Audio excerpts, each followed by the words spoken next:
Hello, everyone. Welcome to another season of Formula G. It is season 3. My name is Zotomo, and I'm joined, as always, by Calamity. How are you doing? Hello, I'm doing good. How are you? I am doing great. We are here to look at the results from the feature and sprint race in week 1 in Spain. So let's get to it. Our feature race locations saw us visit quite a wide range of locations in Spain. Calamity. Let's start with round number 1. Saw us just east of Madrid. Quite a wide range of locations in the north of Spain.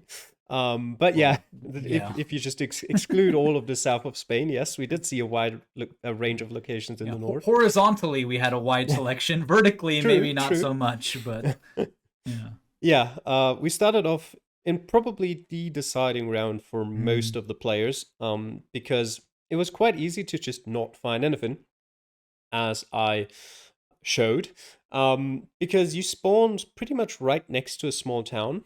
But if you turned around in the wrong direction, so if you turned to your right, you never saw that town. mm, If you turned to your left, you kind of had to, move your screen past it so you at least would have seen that there's a town there. Um, and in that town, about 2, 3, 4, 5 seconds away from the start, you found a beautiful sign that told you everything you needed to know. And the other direction had absolutely nothing. mm. Um, and even though, that sign pretty much told you everything already, there were still a lot of people who, then knew, hey, we're in this province near this town, but just couldn't quite find a small village. But most of those people were still generally sort of fine, dropping between like 500 to 1,000 points. But everyone else, pretty much, what for them it was game over after round one. Mm. Yeah, well, round 2 saw us at least a nicer looking location off on the little island in the kind of I wrote it down. How do you say this again? The Balearic Sea? The Balearic Sea. Balearic Sea in the Balearic Islands in the town of Mahun. Yep. On the island of Menorca is what you also could have just said, avoiding any kind of difficult pronunciations. But yes, relatively close to. Well, I think it's sort of. It's difficult to tell a lot of the time. It's sort of a mixture between maybe it's a bay, maybe it's a river, that leads from the. What is that sea actually called? Uh, I don't know. From that body of water, that big body of water. I know what it's called in German. I just don't know what it's called in English, and it's not on the map. Into Menorca and to the city of Mahon. And yeah, usually shouldn't be too much of a problem. It's relatively easy to figure out, I guess, that you're on some sort of island. And in town, I'm pretty sure there were enough mentions of Menorca that you should have been able to Mm. find it. And then, there's one city on the east coast of Menorca. So not too big of an issue. And yeah, also here, most people not really having any problems. There were a couple who had difficulty pinpointing the exact place within the town, which I found rather surprising because it didn't really look that difficult. There was Mm. only really one place that fit, even slightly. But yeah, few points dropped there, but nothing too decisive. Yeah, round 3 saw us head way to the west side in Galicia on the N541. That was not a too bad of a road. Probably the fastest round of all of them, Calamity, by far.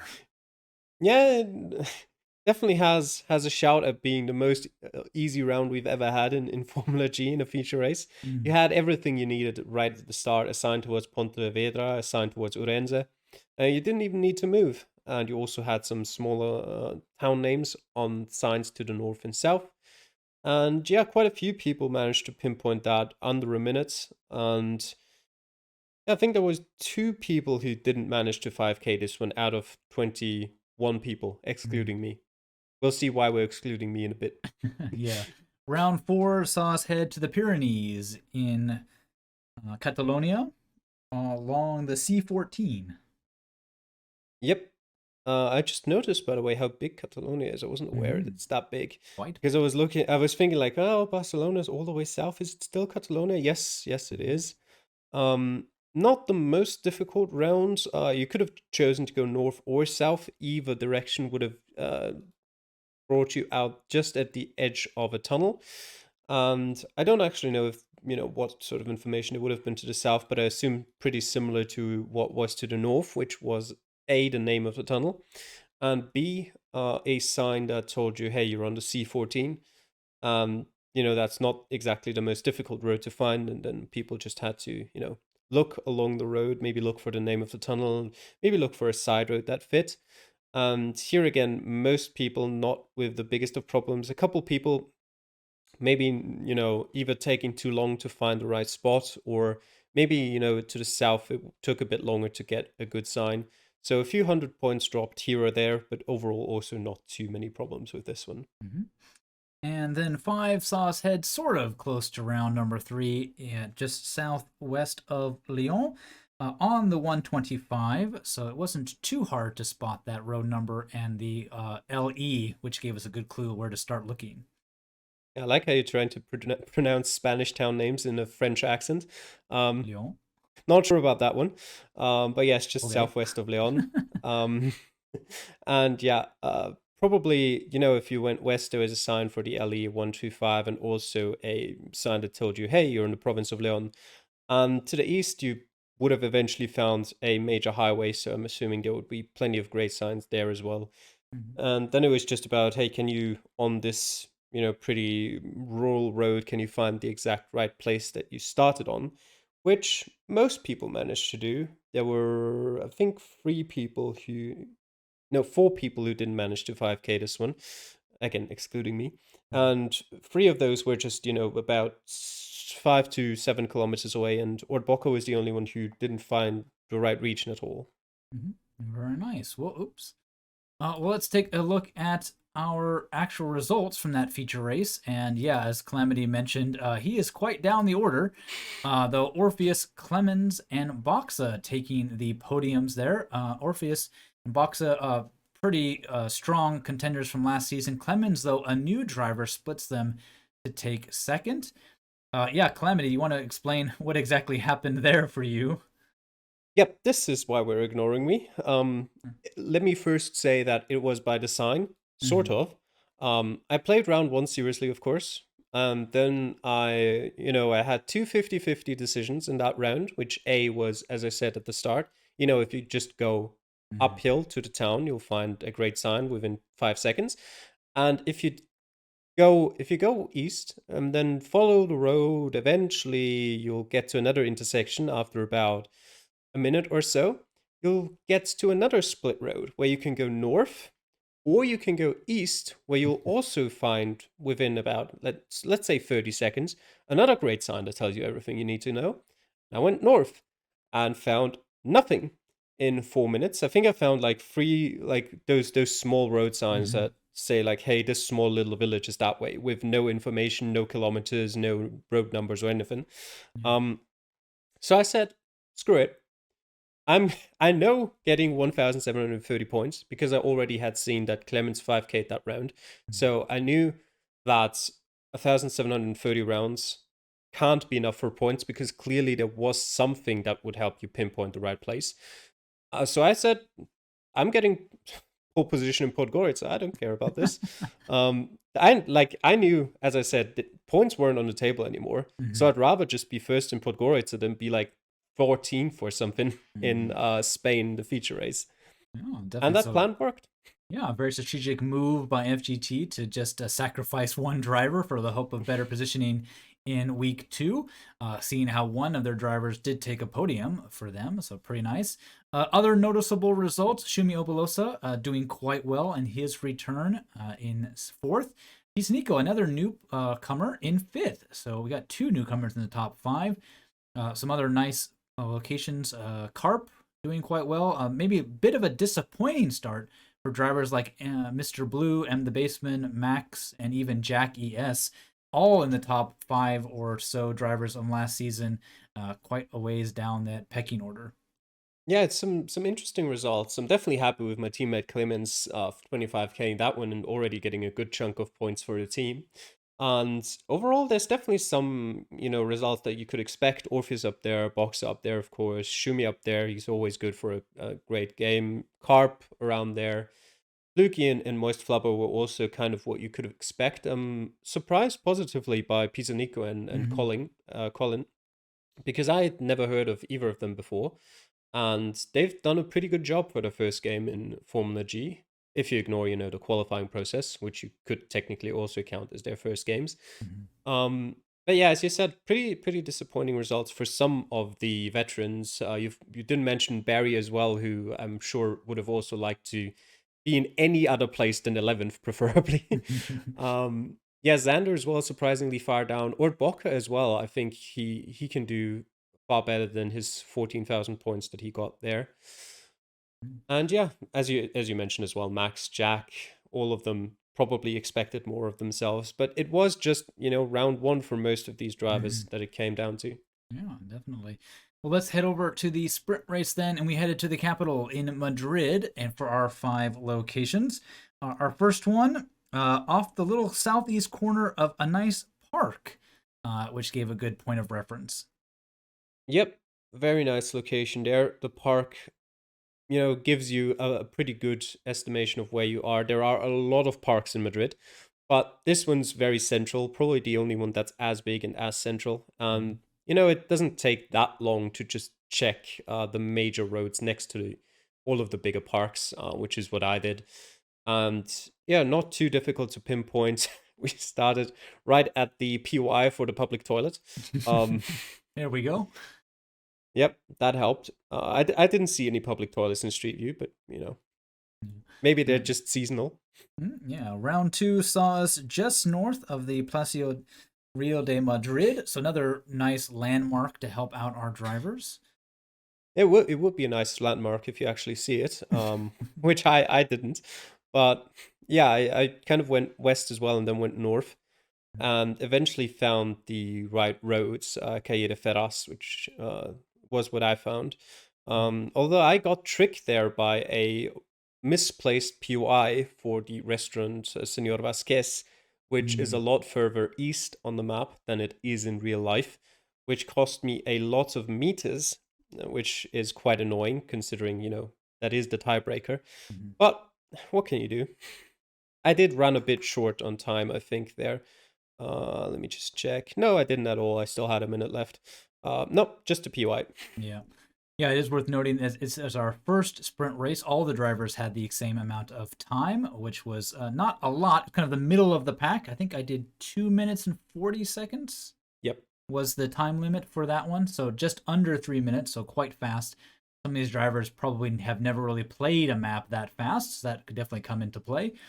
Round three saw us head south on the actual campus of the Hospital Universitario 12 de Octubre. A very 12. interesting name for a. I don't know how to say 12 in Spanish, so I had to I just don't say I it in don't know English. either. So, Yeah. The yeah, Hospital of so the 12th of October. Yep. yeah, I'm assuming it's some kind of, relevant date in Spanish history. yeah, it should have been something we looked up actually. But anyways, yeah, not too bad given that there was quite a lot of medical and things signs around to kind of point the drivers to that location.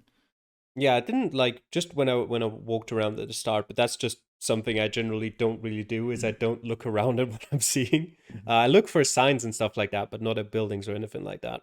So I didn't like immediately notice it's a hospital. But I walked north and east, and within like about 15 seconds, I arrived at a big subway station that said, "Hey, hospital 12th of October, right here." Mhm. So I knew roughly, what I'm looking for. And then there was also a sign, I think, for some of the roads that surround Madrid, probably for the A5 or something like that, the M40 maybe. And then I just looked in the south of Madrid for a big hospital, and it wasn't too difficult to find. Yeah. Yeah, the 12th of October is the National Day of Spain. So that does Nice. make sense why you would have a hospital named after it. Yep. For that. Round four, back up north, in sort of just a bit north of round two. A bit of a small street, but near Canal Station. So there's a couple good clues as to the district you are in, despite not being close to any major roads. Yeah, I think for in terms of like subway stations, or I don't know if the subway station actually, there might be like tram stations or something like that as Mhm. well up there. Um, I only really paid attention to those in the hospital round. For this one, I think I just found Calle de Bravo Murillo somewhere, probably with the help of road numbers again, because it's actually quite interesting in Spanish cities generally. They Mhm. do give you a lot of signs pointing you towards major roads, but it takes a lot of practice and experience to know what to do with them. Because, Mm, a sign that's like, hey, the A6 is that way, doesn't mean that you're right next to it, but it usually means you're somewhere in the vicinity. And hey, if you take this road, you'll eventually get to it. So it narrows down your search radius a lot, mhm, but it doesn't, narrow it down so much that you can be like, hey, it's here. And that takes a lot of getting used to. That's a problem I had a lot with Spanish cities at the start, because I was always just like, hey, the A6, so we must be like just around here. And mm, then we were like 2 kilometers further down the road. So yeah, that's pretty much what I did here as well. I found a sign for the A6, I'm pretty sure. And then I was like, okay, so we're in this sort of quadrant of Madrid. mm. And then the Calle de Bravo Murillo was a relatively big road that wasn't too difficult to find. Mhm. Yeah, and finally, in terms of major roads, this is probably the best location, just southwest of the M30 and the A2 junction. So either way you head Hmm. in that kind of northeasterly direction, you would hit one of those and find lots of good signs to help you pinpoint this one. Yeah, you say the best in terms of that. That was actually by far the location that was the closest for me. Mm, I sort of made my way down east and then north, and did eventually hit the Avenida de Badajoz, that crosses the M30 west in a west-east direction. So I knew where we had to be in terms of the rough location, mhm, because there was this curve that I could see to the north, where the M30 turns from like going north south to going sort of northwest a bit. But I took so long to find the right road, because the road I was looking for was the Avenida de Brasilia, and I just couldn't find it, because you mm, have to like, I don't know what I don't know why I couldn't find it. I did find though the Avenida de Bruselas, I think, which probably just means Brussels in Spanish. And then just kind of assumed, okay, there's a Brazilian avenue and there's a avenue of Brussels, so they're probably close to each other. Then eventually I found the Avenida de Bonn, which was the location we started on, which saved me there. In all of the 2 minutes 40, I never found the Avenida de Brasilia that I was looking for. Yeah, sometimes it just happens like that. Some weird road name that doesn't quite show up where you think it should be on the map for Mm. that one. But yeah, these seed wasn't too difficult, Calamities. We look at the top nine, all perfecting the map, and distance being the tiebreaker, and even then, distance of only about 13 meters separating all of them. Max, Lunacy, and Jack ES take the podiums, with Max doing quite well after his feature race, a little bit disappointing. Shows up here, as well as Jack there. And the Baseman, Mr. Blue, and you, Shumi, all up there again. Boxa sneaking in at ninth. Orpheus just missing out on that 25K means he takes the last points for that one. But it looks like pretty much either found all the rounds were just off, or there was one round that was a bit tricky for you. Plenty of scores around that 20,000 mark as well.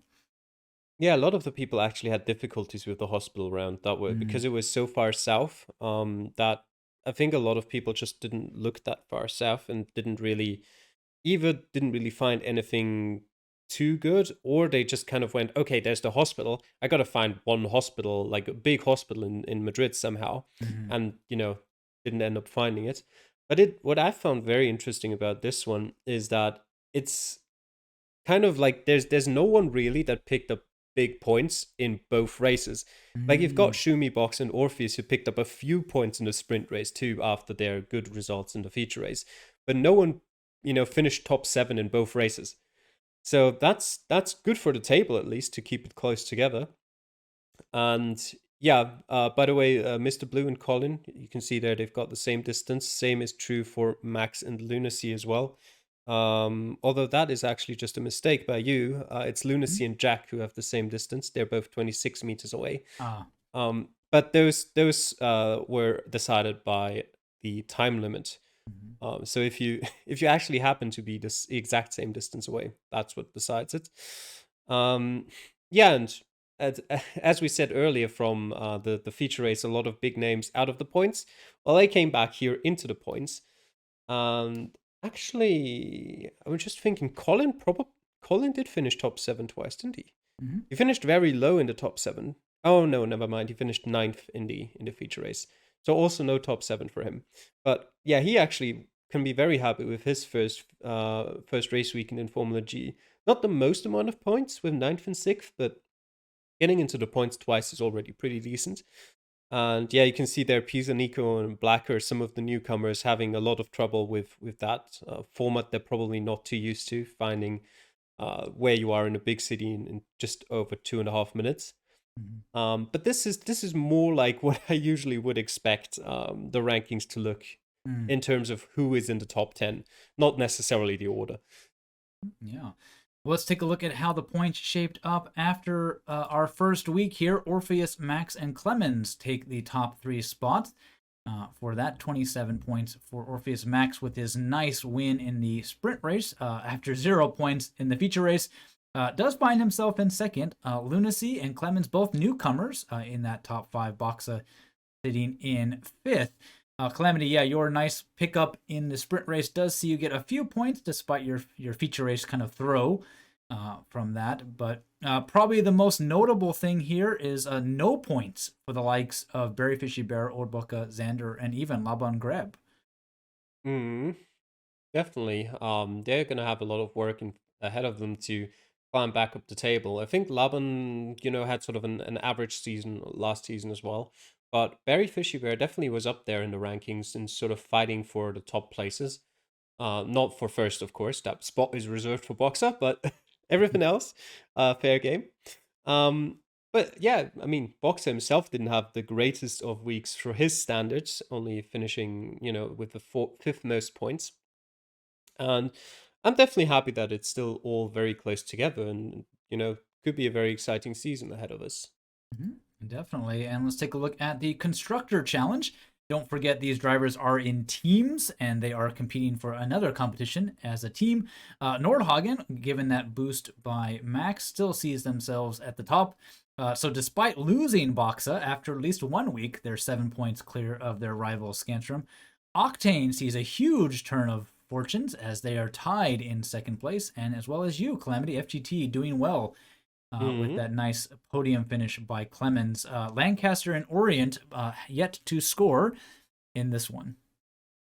Yeah, it's a bit disappointing for them, of course. But as we said already in the preseason reveal show, Lancaster especially might be in for a rough season. Orient, I mean, Xander can do a bit more than he's shown this week, so maybe they'll start to pick up points sooner rather than later. But as we've had it in the drivers' championship as well, not too big of a difference yet in terms of points. Anything really possible still. Yeah. Yeah, definitely. There's a lot of points up for grabs every week, and we still got 9 more of them to go. So this could definitely be shaken up quite a bit. But Nordhagen off to a very good start if they want to defend their Constructor title.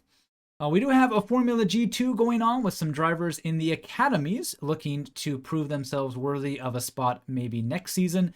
And so let's take a look at their results in Spain. They do not do a sprint race, only a feature race in this one. And Renata, Ben, and DHZ take the top spots, all of them getting over 20,000 points, doing quite well. Anko and Kemp not quite being able to keep up with them, sees them in fourth and fifth, and Connor and Kroos both DNSing. Kroner in a few competitions, but unfortunately just didn't have enough time to compete in most of them last week. So hopefully that was only a one-off for them, and they'll be back next week. So their standings doesn't look a whole different from that because that's pretty much how it shapes up. Renata, Ben, and DHS take those top three spots. Yeah, Ben and Renata definitely looking at to be quite strong competitors for seats next season. Calamity. Yeah, I think those are the people you're looking at to maybe take a place. You can clearly see from some of the results that maybe Anko and Amkampa had that they are not quite ready for it yet. but they've got a whole season ahead of them as well to improve and maybe bring those scores up a bit higher. But with the point system that G2 has, and with only 7 players taking part, it can be really detrimental of you to not play one of the races, because it's very difficult to make up the points you lose. That, if you just click through the rounds and get like 1 point, you would have still gotten 8 points for the standings. So getting 0 here is not good. Yeah, it's worth remembering that the top 3 drivers will earn spots in Formula G next season as replacement drivers. So yeah, any points can help you boost that. Even if you have a bad week, it keeps you in that fight for those top 3 spots, which will be highly contested throughout the season. So yeah, hopefully for some of the lower scoring drivers that maybe Spain just wasn't their map, and they can come back in some of the other ones to claim those points. For next week, we head off to Montenegro as our second feature race, and Podgorica as our sprint race. Podgorica. Podgorica. There we go. I gotta make it sound more Russian, I guess, for that. Yeah. Anyways, not the easiest of countries in terms of signage, Calamity, and as we've kind of seen, Google can be a little bit fickle with how they map it as well. So that could prove a challenge. But the capital city, not too bad in terms of finding your way around. Yeah, I think I've talked about Montenegro in length in the reveal show. So if you want to hear more about that, you can probably listen to that. It's probably one of the most difficult countries if you're somewhere rural, because you're just not going to find anything. Podgorica is a pretty interesting city to play because it does have a river running through it. So if you can just find the river all the time, you should have a pretty easy time to find where you are. If you can't find the river, though, it might be a bit more trouble. It's not the biggest city, but if you're somewhere a bit outskirts, in a bit of a more rural area, then you might have trouble. In the city center, sort of, or in the more populated areas, usually you can find street names without too many issues. They might be in Cyrillic sometimes, so it can't hurt to be able to read that either. But yeah, as I said, if you're in some rural, like residential area, street names are going to be rare to come by, so you might be, looking for a backup strategy if you can't find anything useful. Yeah, definitely. So it'd be really interesting to see how the drivers do in this country. We can see that the average score is quite low, so we're hoping to boost that number quite a bit with the practice rounds, and the final scores from our drivers has only been played about 2,000 times, so definitely could see that number improve. One more fun side story to that, because we had Montenegro, actually someone had it in the map battle league, I think. And I thought, I hate it so much, let me just try and play it. Let me see, does it deserve all my hate? And I played that seed seriously. It had like a 3-minute time limit, so it is rather on the shorter side, 1 minute less than we have here. And I've played it seriously, and I think I got about 4,500 points. So yeah, we'll definitely see how things turn out for this one. But yeah, it could be an interesting country. You never know what kind of locations. Hopefully it won't be too disastrous for our drivers. But if it is, maybe it gives us a shot at some of those lower drivers stealing some points from the established names. So definitely worth checking that out. Yeah, so we'll have a cast of that for you next time, as well as our show next week. So if you don't want to miss those, hit that like and subscribe button so you get all the latest updates on Formula G, as well as all the other competitions we have going on the channel. And we will see you all in the next video. Take care. Bye.